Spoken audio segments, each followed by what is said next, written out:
drive questions. This call is now being recorded. Okay. So here we are done with crop, the power of a daily habit. We are done with rainwater harvesting for free. We are done with managing yourself before managing others. Now we are in free fireless cooking. Free fireless cooking. So free fireless cooking. Yeah, we have saving with fireless cooking. How to make fireless cookers. Then setting up. Uh, so let's start with this.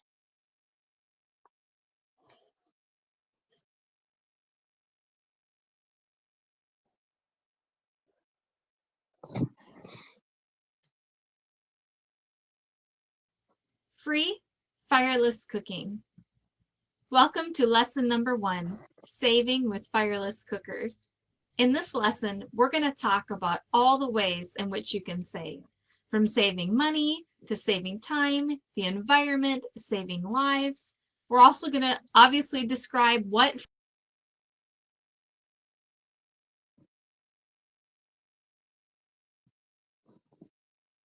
free fireless cooking is, and then at the end, we'll give you some cautions regarding this way of cooking.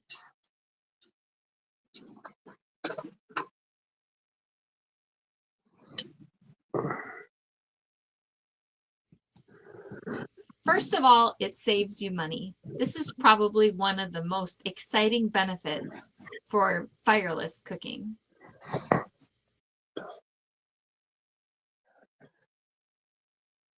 So do you like collecting wood and coal? Is that one of your favorite ways to spend your time? How much money do you spend on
charcoal or fuel per month?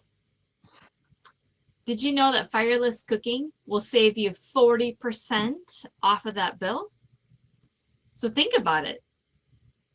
If you could save 40%, how much money would you save every month on fuel costs? So what is free fireless cooking? Can you hear me wherever you are? Hello? Yes. Okay. Well, basically, it's a heat retention bag.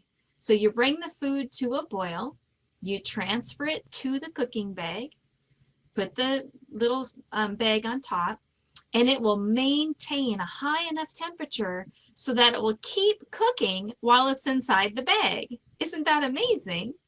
I think so. So it is a product that retains heat. It's going to make sure that it stays at a cooking temperature. Foods can actually cook inside the cooker. The first time I showed my fireless cooker to my father-in-law, he looked at it and said, "Well, I'm sure you could keep some tortilla shells warm, but I don't think you're going to cook in it." Well, it does cook, and it cooks very good. That's one of the things I struggle with when I talk to people about these cookers, is they look at this stuffed bag and they don't believe me that it actually cooks. But it does. It actually cooks. You're going to have to just trust me on that one. But food can also be kept warm. If you want your food to just stay warm, then heat the food, but don't actually bring it to a rolling boil. Just heat it and then transfer it to the bag. So you can also use it to keep water hot, which is a good benefit. And the other thing that's nice is food doesn't seem to overcook or burn, which I really like in the case of cooking beans, because the beans tend to all cook just to the right stage and then just stay warm after that. So that works really nice for a multi-bean mix. Like if you say you want to make a bean soup with 15 different kinds of beans, well, all those beans have different cooking times. But because they don't overcook in these cookers, all the beans cook to the perfect texture. It's also used to keep foods cold. So you can use it just like a cooler. If you have anything that's cold and needs to stay cold, it will work inside of these. I have put frozen items in there for up to a day, and they're still frozen inside of that bag. Absolutely amazing. It's also a very efficient way to cook. You can really put everything in the pot at once, kind of like recipes that we call one pot wonder. You put everything in there all at once, you bring it to a boil, and you boil it for a few minutes and transfer it to the bag, and then let the bag take care of the rest, and you can move on with your day. So it's so efficient. You could get up early in the morning before your other chores that you need to do. Throw the things in to your different fireless cooking bags, and then your cooking's done for the day. It's so wonderful. Slow cooked foods also taste better. They have more flavor and they're more nutritious. The cooker is so easy to make. I have 3 different designs that I'm going to be teaching you over the course of these next 3 lessons.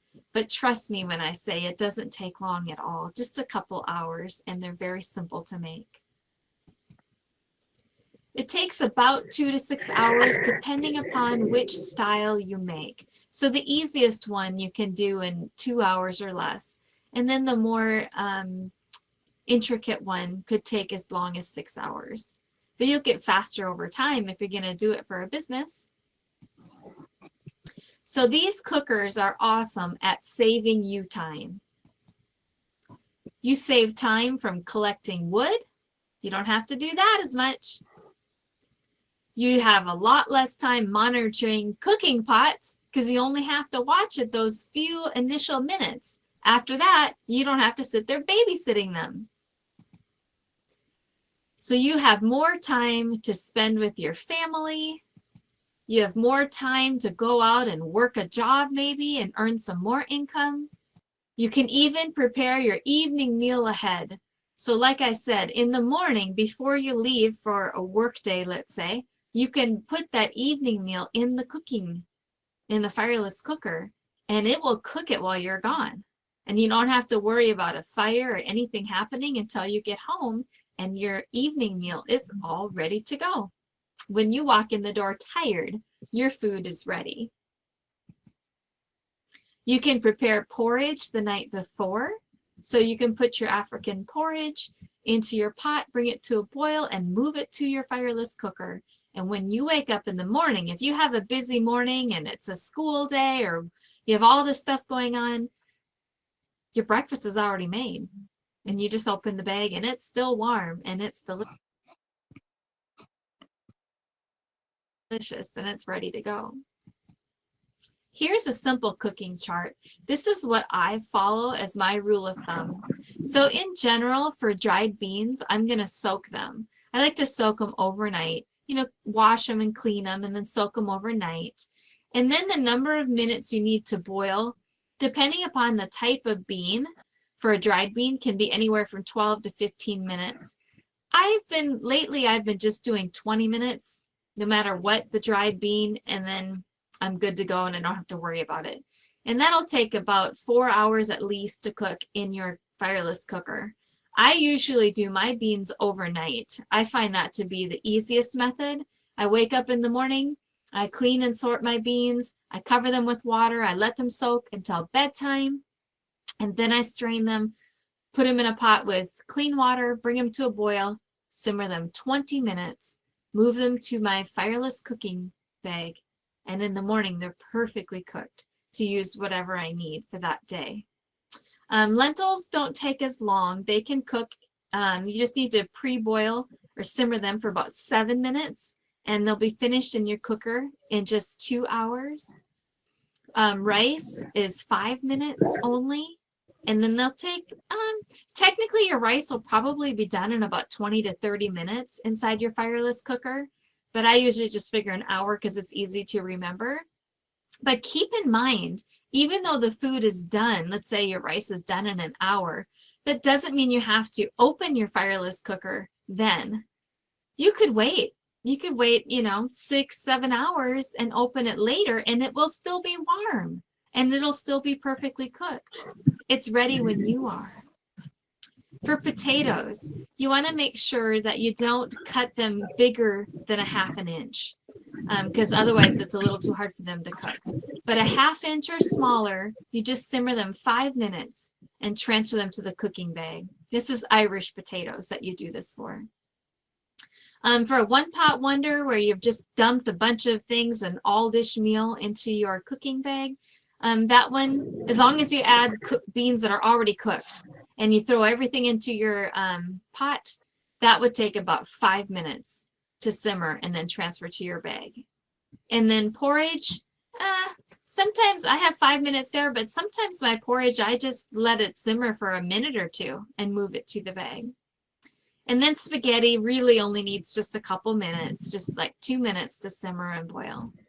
I'm not sure if you know this, but this is a nice trick. You can take equal amounts by volume of spaghetti noodles and water and put them into your pot. Add whatever else you want, your greens, cooked beans, vegetables, sauce, whatever else you want. Bring it to a boil, cook it for 2 minutes and move it to your bag, and it will turn out perfect. And you didn't have to cook that spaghetti noodles in a separate pot and drain them. You can do it all in one step. Aren't they awesome? I love these cookers. So let's talk about how it saves the environment. Every single person counts. So if we're going to make a difference in our world, in the current state of our environment, it takes every single one of us being personally responsible for the choices that we make that impact the environment. So the energy that's saved with these fireless cookers is about 40 to 80%. So that's going to save our resources that we have within the environment. It preserves local forests because you don't have to use near as much wood. And we have far less carbon emissions going into the air. It uses 25% less water because it's in a closed, tightly closed system. None of the water evaporates. So that means all of it is retained. So it uses a lot less water to cook with in the beginning. And the same as what I said about spaghetti noodles. You don't have to have a big, huge pot with water that you're going to dump out later. You can simply just add the same amount of water as noodles to your cooking pot and do it all in one step. It also eliminates the need for a refrigerator because you can make just what you need for that day and it'll stay warm throughout the day and you don't have to worry about storing leftovers anywhere. And you don't have to have a microwave because you don't have to reheat leftovers because they just stay in the bag until you eat them. And there's no need to reheat bathing water. You can simply keep the bathing water warm inside a fireless cooker. Once you understand the method and design for making these, you can make them whatever size you want. I had a food business where I was preparing food on a large scale, and I sewed myself some giant fireless cookers, but they were so helpful. It also reduces or eliminates electricity altogether. And let's talk about how it saves lives, because that's one of the most important ones. So indoor pollution is a very big problem in the world today. 2 million people currently die per year from indoor pollution. That's 1/2 the population of Nairobi. It's also the same number of deaths that happen per year from AIDS. That's a huge number because of people cooking inside and breathing in all of that smoke. 50% of pneumonia deaths are children under 5. Pneumonia is the upper respiratory infection. Fireless cooking reduces indoor pollution by a lot. Fireless cooking also reduces respiratory diseases and could potentially prevent those children from dying from pneumonia. It's safer for children to be around because when you're cooking inside the cooker, they can't get burned. If they touch the bag, it's not hot. It won't hurt them at all. It also reduces back pain in women because they don't have to spend time collecting heavy firewood.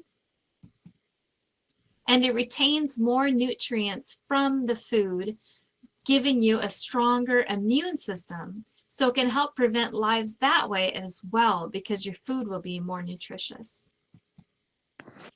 It creates a healthier society because it reduces the amount of medical bills and it reduces the amount of medical use.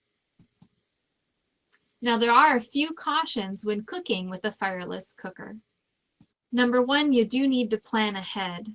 Because you want to leave it in the cooking bag for at least a few hours, you have to plan ahead of time.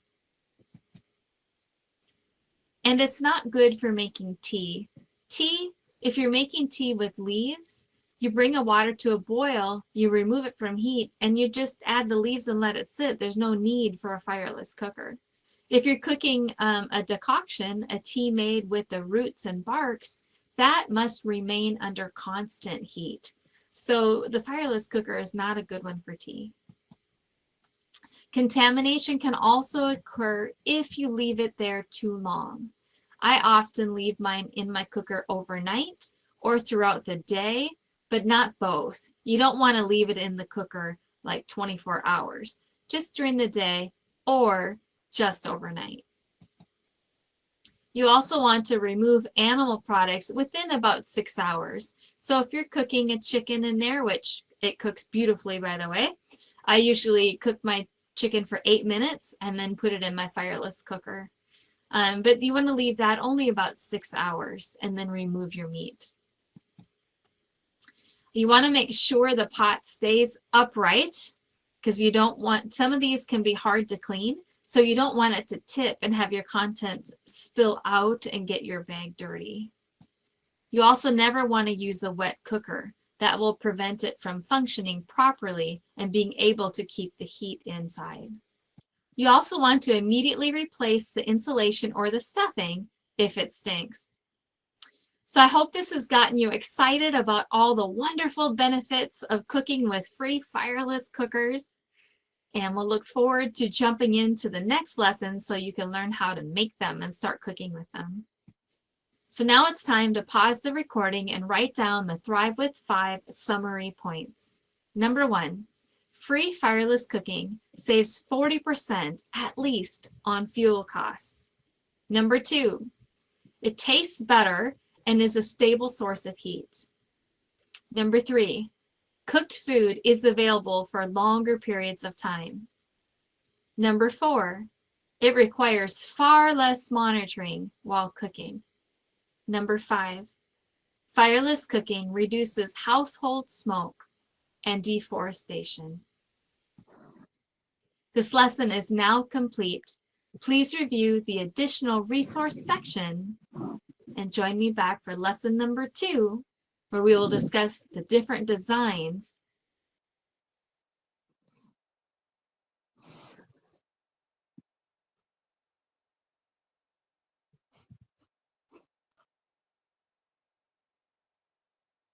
Free fireless cooking.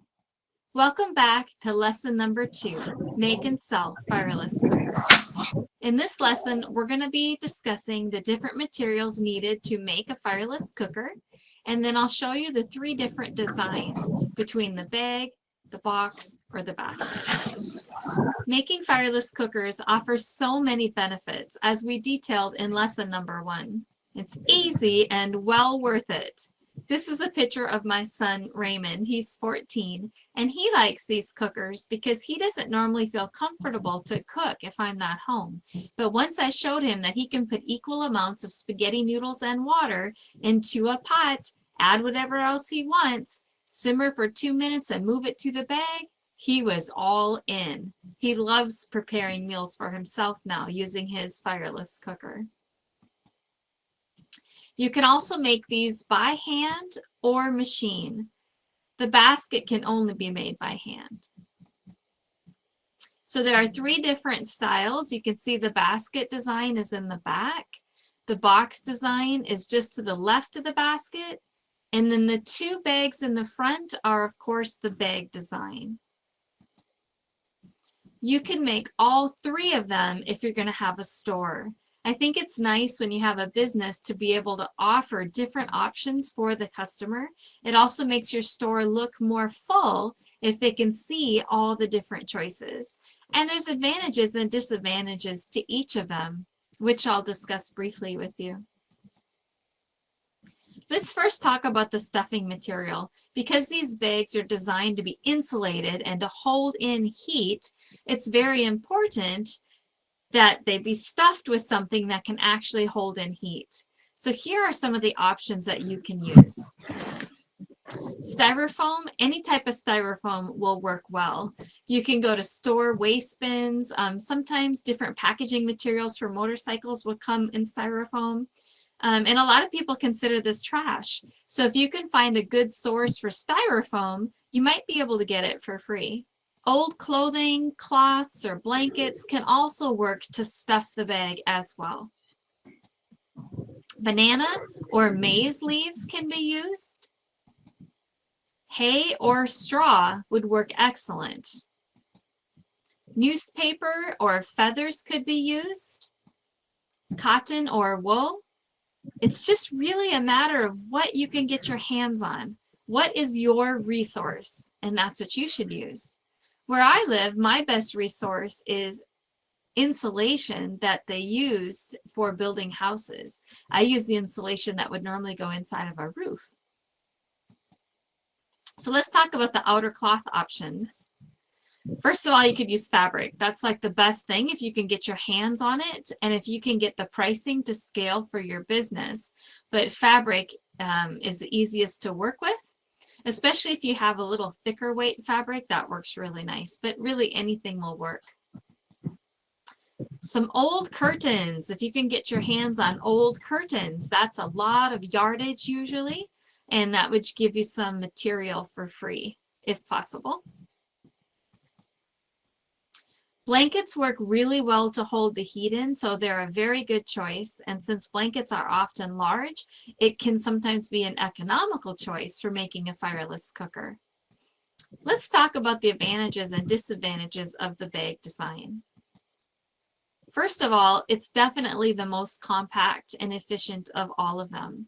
If you look in this photograph, you can see that the basket and the box cooker are both almost twice the height.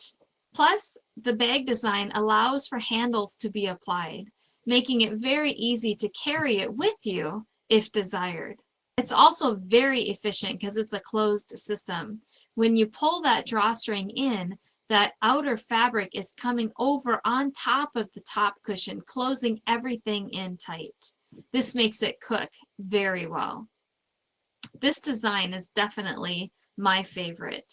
It's also very appealing. When you do the drawstrings in front, you can apply beads like I have in this one, and it can just be a very attractive looking bag. One disadvantage to this design is you can't remove the stuffing if needed. Not to say that it couldn't be done, but there's 8 separate pockets going all the way around this bag, including the bottom and the top. So that's 10 stuffing areas that you would have to unstitch, restuff, and then stitch again. So it's not a very practical design if you need to change the stuffing. When I'm using mine, I usually lay a towel inside, something that will protect it from getting dirty, and then I don't have to worry about washing it. So here's the basic overall instructions. In the resource section, there is a video on how to do this, but I want to give you an overall idea of what's involved. So in step number 1, you're just taking the measurements for the pot, the cooking pot that will be used with that fireless cooking bag. Step number 2, you're taking those measurements and transferring them to a piece of cardboard that you can use as a pattern. In step number 3, you're actually drawing the design onto the fabric that you're going to use. In step number 4, you sew all of the different pockets that are going to need to be stuffed. In step number 5, you start stuffing the pockets. In step number 6, after the pockets are stuffed, you sew them closed. In step number 7, you stitch all the way around the outside, creating a pocket for the drawstring to go through. In step number 8, you just simply pull the drawstring closed. And in step number 9, you stuff the top pillow. There's one more step that I forgot to include, and that's just to create a little closure that will allow you to cinch the bag closed and it'll stay closed. But those instructions will all be given in the video. There's also a handout of written instructions as well. So let's talk about the box design, the advantages and disadvantages to this design. Some of the advantages are that it's very easy to replace the stuffing if you need to. This is really one big compartment. So there's only one opening required to put the stuffing into this pillow. So you only have one little opening. So if you need to remove that stuffing, you just take apart that 4 or 5 inches of sewing and you can easily remove all of that stuffing. You could even make this opening be something that is closed with a zipper or with buttons or with Velcro so that the consumer can easily open it up, dump the stuffing out, and wash it. So that is a really nice advantage of this particular design. The other thing that I don't really like about it as a disadvantage is it doesn't retain its shape as well. Depending upon your stuffing material that you're using, it might not keep its shape, and every time you go to put a pot in it, you're going to have to try to move it around and reshape it to fit the pot. It's also not as closed of a system because the top pillow is separate from the bottom pillow. It just sets on top. When I use this cooker and I put the top pillow on top, I usually put something heavy or a blanket on top or covering the whole thing. Okay, so here's the basic overview for sewing up the bag design. You'll notice that there's only 4 steps. It's actually quite easy to make. The other advantage is there aren't any additional supplies needed beyond the fabric and the stuffing. You don't have to have cording or handles or beads or any other materials for it. So in step number 1, you're simply printing out the pattern pieces that you'll find in the additional resources section. Now, step number 3 is actually supposed to be step number 2. I did that wrong.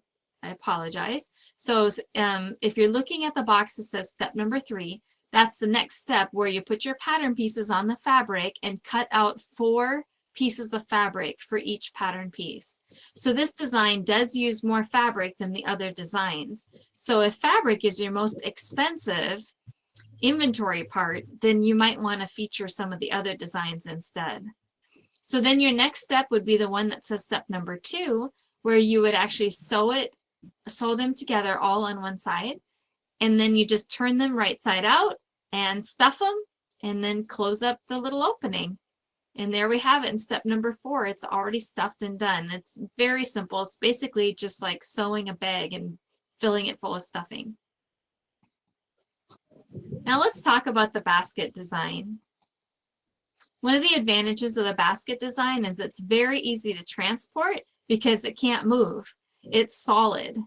And so I like it because if I have something cooking in it while I'm moving it, it's going to be more stable. Like let's say I have a meal cooking in the back of the car, inside the car while we're driving. Well, if we're going to hit a bunch of speed bumps, I want something that's as most stable as possible. So that would be this design for that purpose.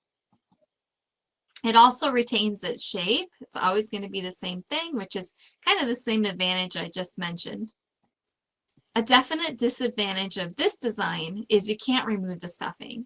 If you're going to remove the stuffing from this one, you're basically starting all over because you'd have to take it completely apart. So definitely, if somebody wants this design, you want to tell them to line it with a towel or some other material to keep it from getting dirty. The other disadvantage is that you're bound by the size of the basket.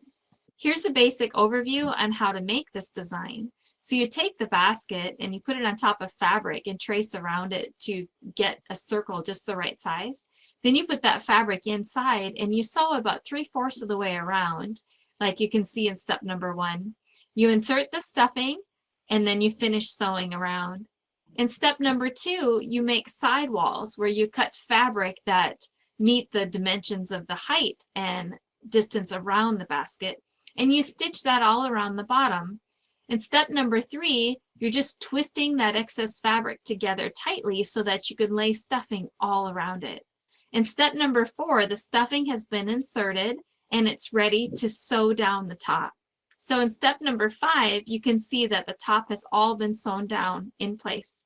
In step number 6, you just need to make a top pillow cushion. One thing I need to mention, with all of these designs, you want to make sure to tell your customers, and for your own use, whenever you cook with a fireless cooker, you want to have some kind of trivet in the bottom of the cooker.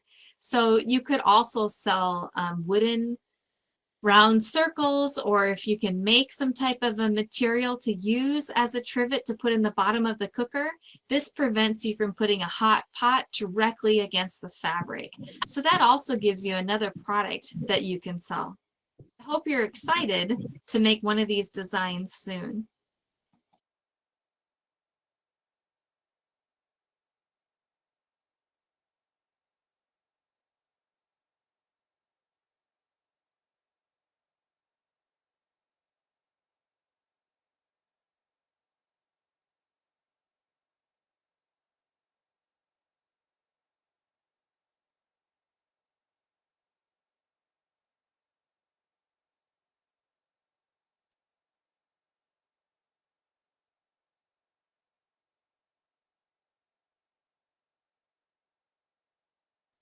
Free fireless cooking.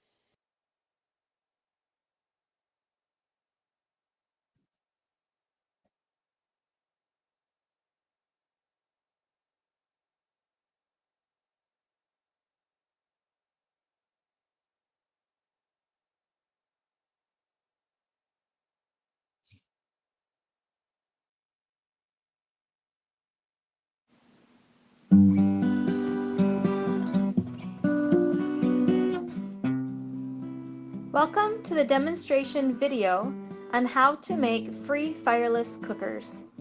This video will demonstrate the process of making the bag design. Let's go through the materials list first. You will need some type of material to hold your bag together. This could be purchased fabric, some old curtains, a blanket, or some old clothes sewn together. I've even used burlap coffee bean bags like this one. The coffee roasting company gave them to me for free. You'll need a cooking pot with a solid, tight-fitting lid. You will need a scissors designed to cut fabric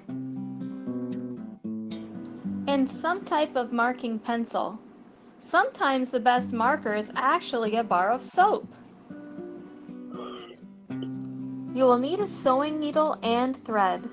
Dental floss can also be used for thread and is really strong. You will need some type of cord or twine to be used as a drawstring. And a strip of cardboard about 2 inches wide and 3/4 of a meter long. For stuffing material, you can use styrofoam, banana or maize leaves, cotton, wool, or old clothes.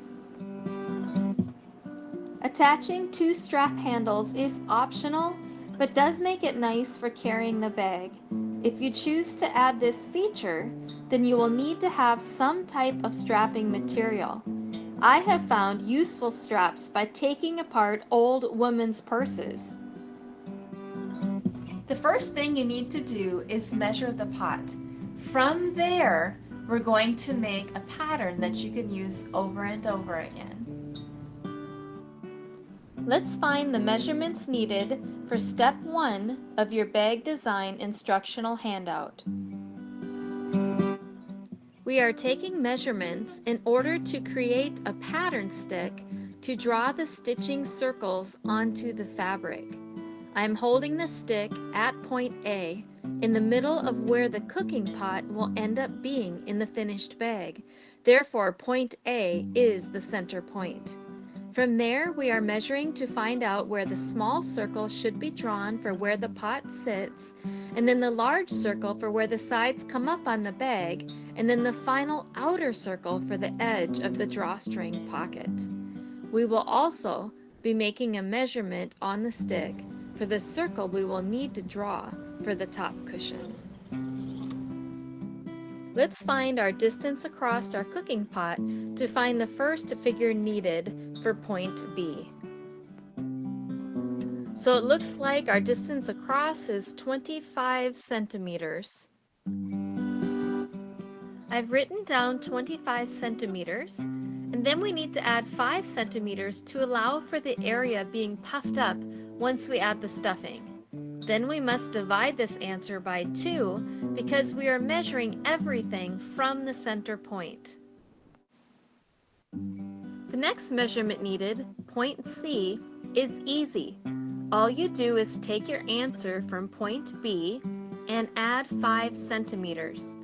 This will be the measurement used to draw the top cushion circle. Now it's time to measure the height of your cooking pot. I'm going to call this 22 centimeters. I've recorded our measurement of 22 centimeters for the height of the pot. Then we need to add 8 centimeters to allow for the sides to puff out from the stuffing. Then we have to add our answer from B so that we know the distance from the center point A, making our answer for point D to be 45 centimeters. Point E is really easy to find as you just add 5 centimeters to your answer from point D. This measurement is for the largest circle, which is the outer edge of the drawstring pocket. Now transfer your measurements to your cardboard strip to create your pattern piece. You can use a pencil to push through the cardboard to create the holes. First, check to make sure that there's going to be enough room for you to draw the circles on the fabric. You can also cut out the full circle needed to quickly be able to determine if you have enough fabric. I like to cut a hole in the center of the paper pattern so that I can mark the center point onto my fabric. If you plan to make these over and over again for a business, you might want to make a more permanent pattern. Here you can see that I have made a wooden pattern stick to replace my cardboard one. We are tracing point B and then skipping C as that is for the top cushion. Then we will draw point D and finally point E. The next step is to use a straight board